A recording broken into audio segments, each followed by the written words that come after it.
à ń gbọ́ ni pé àwọn olórí wọ́n sunkún o torí kábíyèsí shut wọn out of the chamber. Wọn ò jẹ́ kán wọnú yàrá wọn.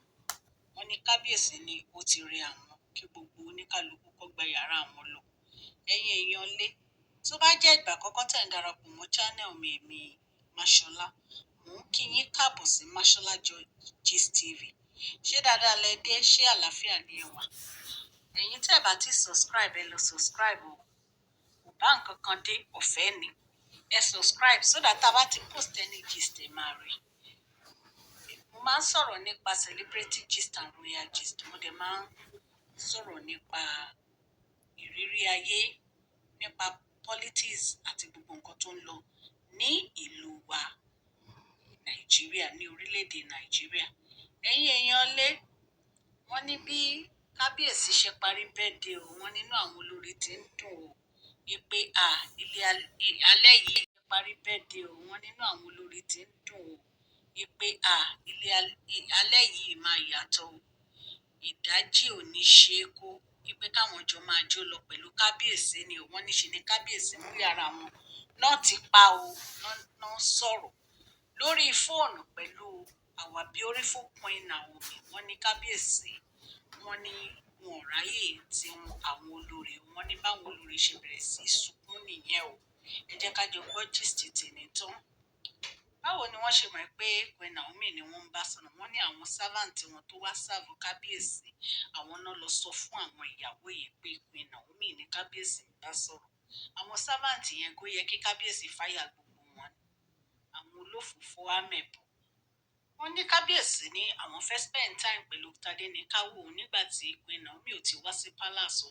Àwọn fẹ́ rí ojú ọmọ àwọn fẹ́ bá sọ̀rọ̀, àwọn fẹ́ bá Queen Naomi náà sọ̀rọ̀, àwọn fẹ́ spend the entire time pẹ̀lú our beautiful Queen Naomi o. Wọ́n ní nǹkan tí kábíyèsí ṣe, wọ́n ní kò bá àwọn olórí lára bù. Iye yọlé.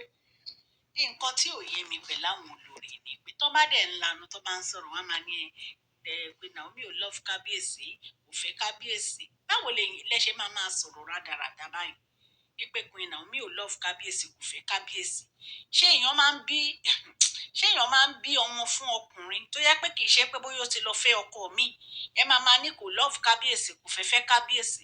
Wọ́n ní pé bí àwọn olórí ṣe ń sọ̀rọ̀ ní ẹgbẹ́ Queen Naomi tí ò nífẹ̀ẹ́ kábíyèsí, Queen Naomi tí ò love kábíyèsí tó jẹ́ pé kábíyèsí ló máa ń bẹ̀wọ̀n. Wípé torí ẹni Queen Naomi fi ń deny kábíyèsí several times. Tó jẹ́ pé tí kábíyèsí bá pè wọ́n, tí kábíyèsí bá fẹ́ rí wọn, wọ́n ní jẹ́ kí kábíyèsí wá rí wọn. Wípé kí ló dé tó jẹ́ pé àwọn táwọn wà available, wípé kábíyèsí ò ráyè táwọn. Àwọn táwọn wà available, kábíyèsí ò nífẹ̀ẹ́ àwọn. Àwọn tó jẹ́ pé 24 hours làwọn fi wà available, kábíyèsí ò nífẹ̀ẹ́ àwọn. Wọ́n ní ẹkún tó ń sun nìyí o, èèyàn lé. Wọ́n ní kábíyèsí wípé wọn ò ráyè táwọn rárá. Wípé gbogbo báwọn ṣe ń love kábíyèsí, táwọn ń ṣe dáadáa sí kábíyèsí, 24 hours làwọn fi wà available, kábíyèsí ò nífẹ̀ẹ́ àwọn. Wọ́n ní ẹkún tó ń sun nìyí o, èèyàn lé. Wọ́n ní kábíyèsí wípé wọn ò ráyè táwọn rárá. Wípé gbogbo báwọn ṣe ń love, wípé wọn ò ráyè táwọn rárá. Wípé gbogbo báwọn ṣe ń love kábíyèsí, táwọn ń ṣe dáadáa sí kábíyèsí, wọ́n ní kábíyèsí ò ní time fáwọn rárá ni. Wọ́n ní kábíyèsí ti sọ fún àwọn olórí so many times pé àwọn ò lè do without ìyàwó àwọn. Wọ́n ló dàbí ẹni pé wọn ò fẹ́ gbọ́. Wọ́n ní wọ́n ti sọ fún wọn so many times pé àwọn ò lè do without ìyàwó àwọn. Àwọn ò lè do without ọmọ àwọn.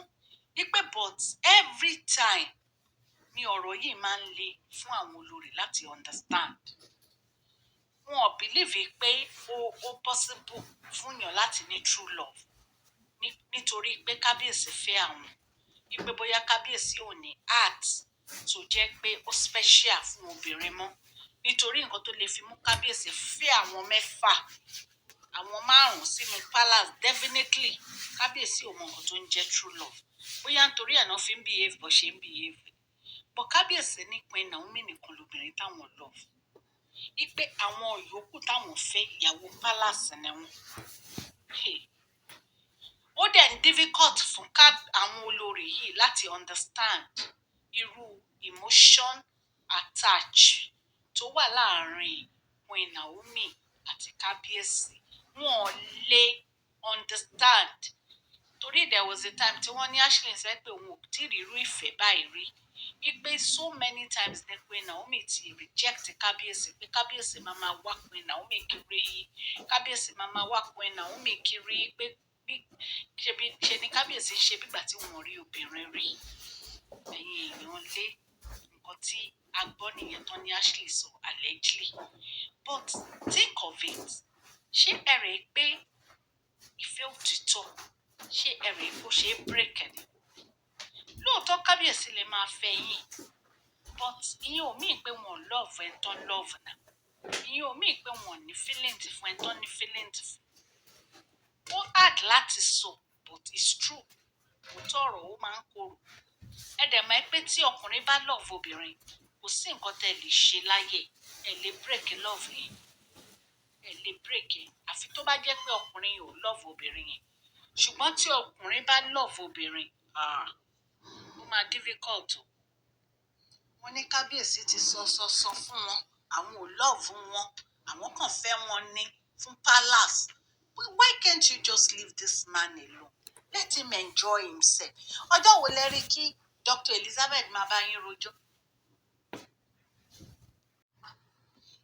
Rónkẹ́ Ashley àti Mariam náà ní wàhálà Dr. Elizabeth àti Tèmítọ́pẹ́ even gan Tóbi ti gbà ó ti gbà kámú ṣùgbọ́n ẹ̀yin mẹ́tẹ̀ẹ̀ta yìí ẹ̀dẹ̀ dàgbà ju gbogbo wọn lọ ẹ̀ dàgbà ju Dr. Elizabeth lọ ẹ̀ dàgbà ju Tóbi lọ ẹ̀ dàgbà ju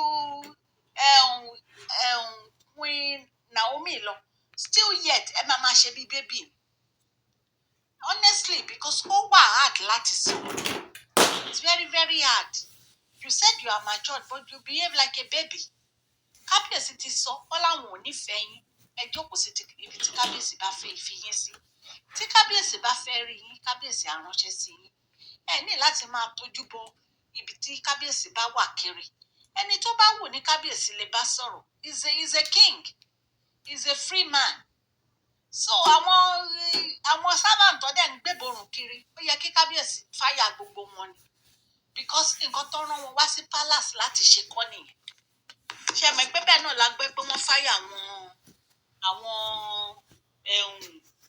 workers kan nínú palace tí wọ́n ní pé wọ́n ń wọnú yàrá Mariam àwọn ló ń fún ní update ọlọ́run Elédùmarè aṣọ gbogbo yìí o ó dàbí ẹni pé most of àwọn olórí yìí wọ́n ní ìdádúrà so a lè sọ jù yẹn lọ ẹ̀yin tẹ́ ń gbọ́ mi nílé gist tèmi nìyẹn o wọ́n ní Kábíyèsí ò dáhùn o wọ́n náà sunkún wọ́n ní ṣe ni Kábíyèsí short wọn dáhùn out of Kábíyèsí chamber wọn jẹ́ kán wọnú chamber wọ́n ní ṣe ni gbogbo wọn Ashley Mariam àti Olori Rónkẹ́ wọ́n ní ṣe ni wọ́n ń bínú nígbà tí wọ́n gbọ́ pé Queen Naomi ní Kábíyèsí ń bá sọ̀rọ̀ ṣe gbọ́ ni o alleged ni gbogbo nǹkan tí mo sọ fún yín o nǹkan tá a gbọ́ là ń sọ o.